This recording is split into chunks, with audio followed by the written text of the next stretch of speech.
जय श्री राम। जय हनुमान। जी हाँ, बिल्कुल। आज हम भगवान राम की एक अद्भुत कथा के बारे में बात करेंगे।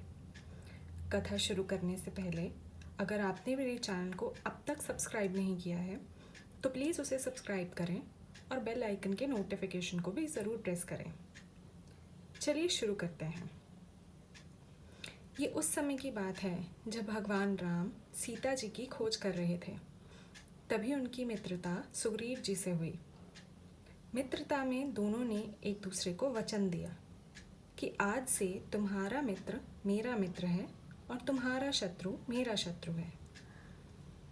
इसी वचन को पूरा करने के लिए भगवान राम वानरराज बालिक के वध के लिए तैयार हो गए।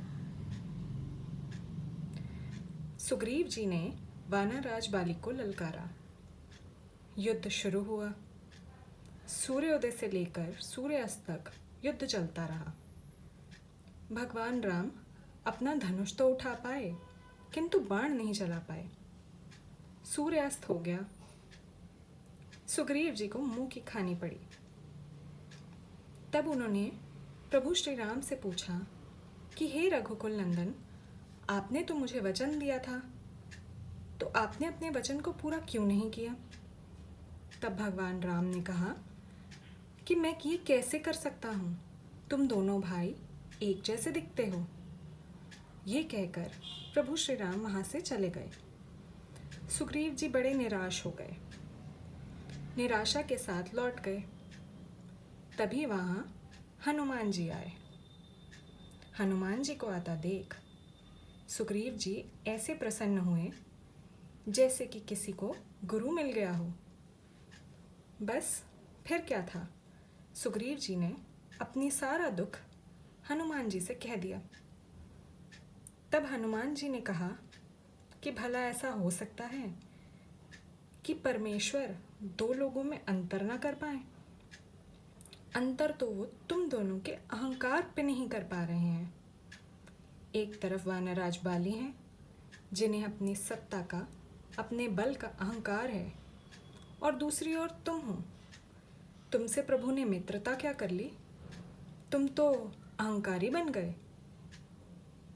सुग्रीव जी को बड़ी शर्मिंदगी हुई। उन्होंने उसी क्षण अपने अहंकार का त्याग किया और मन ही मन प्रभु श्री राम से क्षमा मांगी एवं हनुमान जी से भी क्षमा मांगी। बस फिर क्या था, अगले दिन युद्ध फिर से शुरू हुआ और इस बार प्रभु श्री राम ने सुग्रीव जी को एक दिव्य माला पहनाई और विजयी भाव का आशीर्वाद दिया।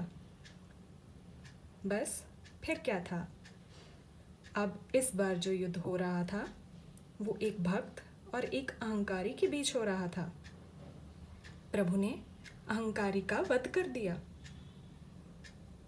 और सुग्रीव जी को वानरराज का पद प्राप्त हुआ। तो देखा आपने, अहंकार चाहे सत्ता का हो, शक्ति का या प्रभु की भक्ति का, प्रभु किसी अहंकार को स्वीकार नहीं करते। कैसी लगी आपको आज की मेरी ये कहानी? कमेंट करके ज़रूर बताइएगा। जय श्री राम।